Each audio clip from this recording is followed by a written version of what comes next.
ఒంగోలు శాసనసభ్యులు బాలినేని శ్రీనివాస్ రెడ్డి పలు అభివృద్ధి పనులకు శ్రీకారం చుట్టారు. గద్దలగుంటలో పార్క్, ఆరామ క్షేత్రం, మహిళా మండలి భవనం, కమ్యూనిటీ హాలు, సిమెంట్ రోడ్లు, డ్రైనేజీల పనులకు అధికారులతో కలిసి పరిశీలించారు. ఈ కార్యక్రమంలో mayor Gangada Sujatha, deputy mayor Velanati Madhavarao తదితరులు పాల్గొన్నారు.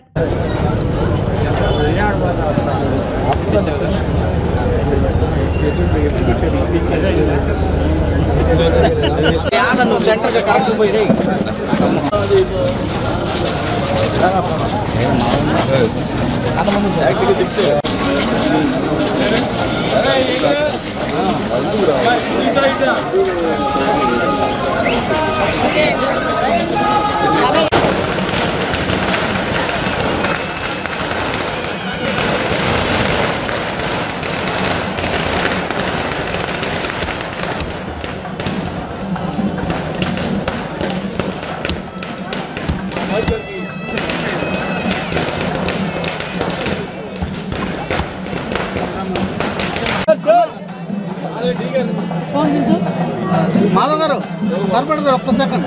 అవునా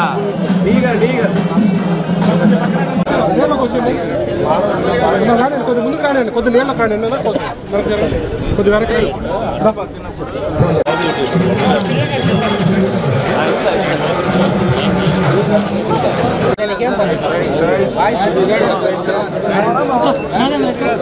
కొద్ది సైడ్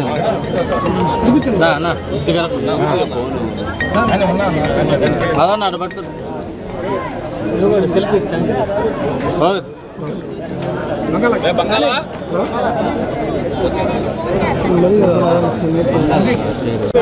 కొద్ది కింద కన్నా పెట్టు.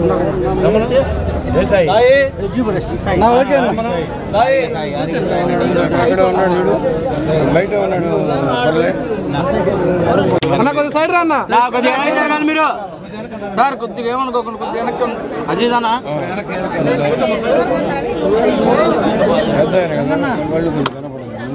అన్న, కొద్దిగా వెనక్కి రండి అన్న.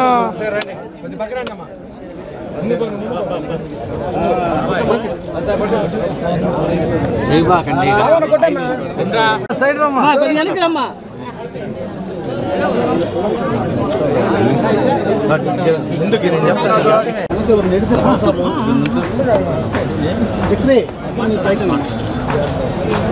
కొద్దిగా వెనక్కి జరగండి.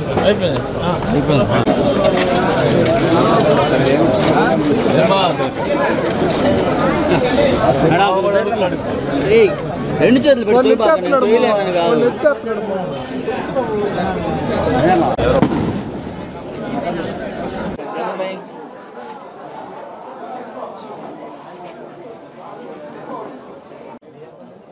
34 డివిజన్లో మరియు 32 డివిజన్లో అభివృద్ధి కార్యక్రమాలు ఈరోజు ప్రారంభించడం జరిగింది. అంత దాదాపు 1.5 కోటి ఈ వర్క్స్ ఇవాళ ప్రారంభించాం. చాలా సంతోషం, ఎందుకంటే మాకు గద్దలగుంట ఉన్నటువంటి అనుబంధం గద్దలగుంట సోదరు అందరికీ తెలుసు. మా నాన్నగారు గద్దలగుంటలో ఉండేవాడు ఒకప్పుడు. ఇప్పుడు మా ఇల్లు కూడా దాదాపు గద్దలగుంటే, కాబట్టి మాకు ఎంతో అనుబంధం. నాకంటే మా నాన్నగారికి ఎక్కువ అనుబంధం ఉండేది. అందరినీ కూడా పేరు పేరున పిలిచే ఇది మా నాన్నగారికి ఉండేది. అందరూ కూడా అన్ని కుటుంబాలతోటి సంబంధాలు ఉండేవి. ఆ సంబంధాలు ఇంక నేను కూడా కొనసాగించుకుంటున్నాను. మరి ఈరోజు ఈ డెవలప్మెంట్ విషయంలో మాధవ్ కానీ మన లత కానీ ఎంతో కష్టపడి దగ్గరుండి పనిచేసినందుకు వారికి కూడా అభినందనలు తెలియజేసుకుంటా ఉన్నాం. అలాగే డివిజన్లో ఉన్నటువంటి నాయకులు అందరూ కూడా మరి దీనికి సంబంధించినటువంటి కార్యక్రమాలు అభివృద్ధి పనిలో కానీ పార్టీ పరంగా ఎంతో సహాయం చేసినందుకు వాళ్ళందరూ కూడా కృతజ్ఞతలు తెలియజేసుకుంటా ఉన్నాం. మరి అంకబాబు గారు చెప్పినట్టు మరి ఈ కాలువ విషయంలో అంకబాబు గారు ఇంటికి వచ్చినప్పుడు నేను చెప్పిన, అంకబాబు గారు ఇప్పుడు కాదు, నాకు చిన్నప్పటి నుంచి వాసు గారు అనడం నాకు ఇష్టపడలేదు. ఎందుకంటే అప్పుడు వాసు అనేవాడు, ఇప్పుడు వాసు గారు అంటున్నాడు. ఎందుకు అనుకుంటున్నాడు మేమంతా క్యారమ్ బోర్డు ఆడేవాళ్ళమే. నువ్వేం చెప్పలేదు, నేను చెప్పాను.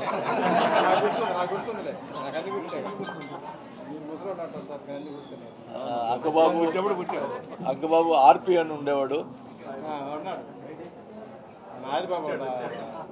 వచ్చాడా?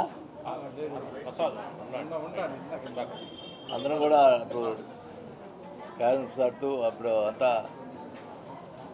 అంతా ఇక్కడ బ్యాడ్మింటన్ ఆడేవాళ్ళమి. అటు